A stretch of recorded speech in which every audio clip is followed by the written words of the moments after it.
বিসমিল্লাহির রহমানির রহিম। ক্লাস 8-এর 2.1-এর পাটিগণিত 16 নম্বর প্রশ্নটা দেখো। একই হারে মুনাফা কোনো আসল 6 বছরে মুনাফা আসলে দ্বিগুণ হলে কত বছরে তা মুনাফা আসলে 3 গুণ হবে? সলিউশন আমরা জানি মুনাফার হার আর সমান, সূত্রটা মুখস্থ রাখবা।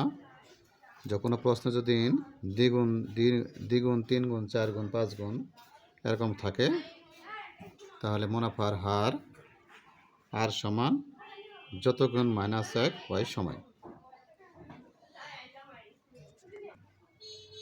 তাহলে প্রথম ক্ষেত্রে দেখো দেওয়া আছে দ্বিগুণ, তাহলে যত গুণ মানে দ্বিগুণ, দ্বিগুণ মানে 2 -1 আর সময় হলো 6 বছর।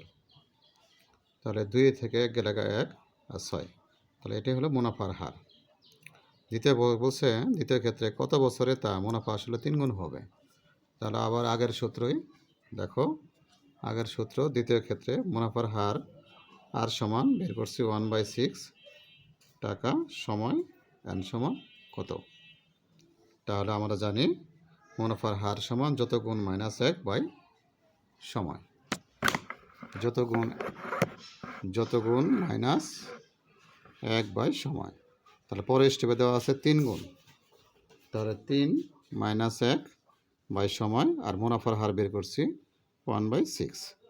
তাহলে 1/6 থাকলো, 3 3 2 1 গেলে 2, নিচে হলো সময়, আর গুণ করলে সময় 6 × 12 বছর, উত্তর 12 বছর। আশা করি বুঝতে পারছো।